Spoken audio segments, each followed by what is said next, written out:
Bonjour, je m'appelle Frédéric Boudet, je travaille avec l'IUSA depuis 2018 maintenant. Je suis en charge de la filière communication de l'école qui forme donc les étudiants, bachelor comme master, à devenir les futurs responsables communication des différents secteurs culturels. Comme la plupart des intervenants de l'école, et en particulier dans la filière communication, mais c'est le cas dans les autres filières, moi j'ai une activité à côté de conseil en communication, digitale en l'occurrence. Je travaille depuis 25 ou 30 ans maintenant dans la communication digitale, aussi bien dans des grosses entreprises qu'en agence de communication. J'ai eu une agence pendant une dizaine d'années, spécialisée dans le luxe et la mode. Et tous les intervenants de l'école, donc comme moi-même, nous avons cette double activité, à la fois de travailler dans le secteur pour lequel on enseigne et puis d'intervenir auprès des étudiants. L'intérêt évidemment que j'y vois, c'est que normalement on est en prise directe avec les innovations et les choses qui se passent dans le secteur dont on parle, la communication en l'occurrence, et dans le digital ça va très vite.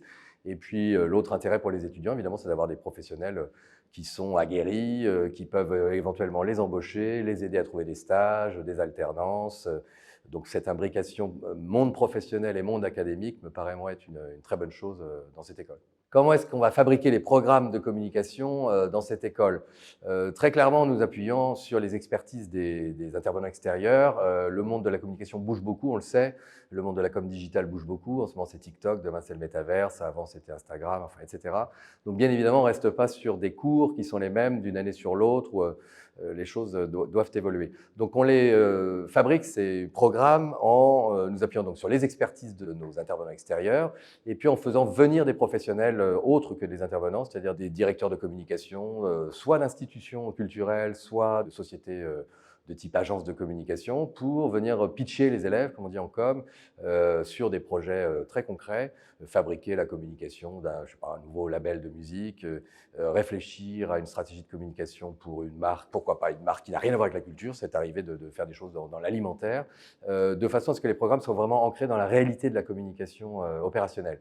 Ce qui n'enlève pas, en revanche, j'insiste beaucoup là-dessus, l'aspect académique qui est très important pour nous et l'aspect culture générale, parce qu'un bon communicant, comme je dis souvent, est un communicant qui a un gros bagage culturel, un gros bagage sociologique, anthropologique, économique évidemment, ça va de soi, et pas uniquement quelqu'un qui sait faire des posts Instagram ou des TikTok. Donc dans cette école, vraiment, c'est ce qu'en tout cas on essaie de faire et ce que j'apprécie chez nos étudiants, c'est qu'ils ont à la fois un pied dans la réflexion académique et stratégique, et puis un pied dans la com opérationnelle telle qu'elle se pratique à l'extérieur, on va dire. Je dirais quoi à un étudiant pour qu'il rejoigne l'IESA dans la filière communication en tout cas?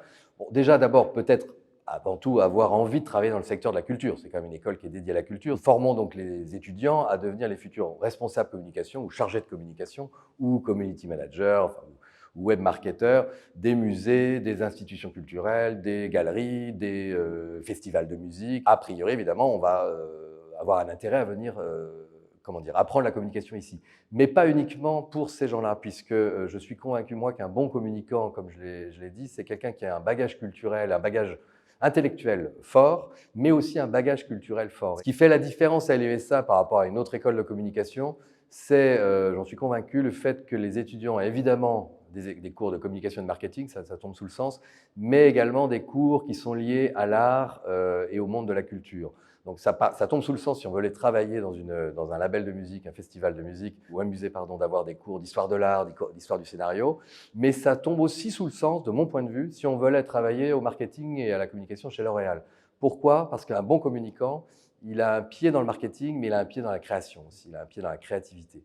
Et donc avoir des cours de scénario, savoir qui est Botticelli, analyser un tableau, analyser un film de Scorsese, va être aussi utile que de connaître son petit bréviaire du marketing et de la communication digitale. Et pour moi, c'est essentiel pour un bon communicant d'avoir cette double culture, à la fois une culture marketing et une culture artistique, une culture créative et une culture générale très forte, comme on essaie de l'enseigner ici.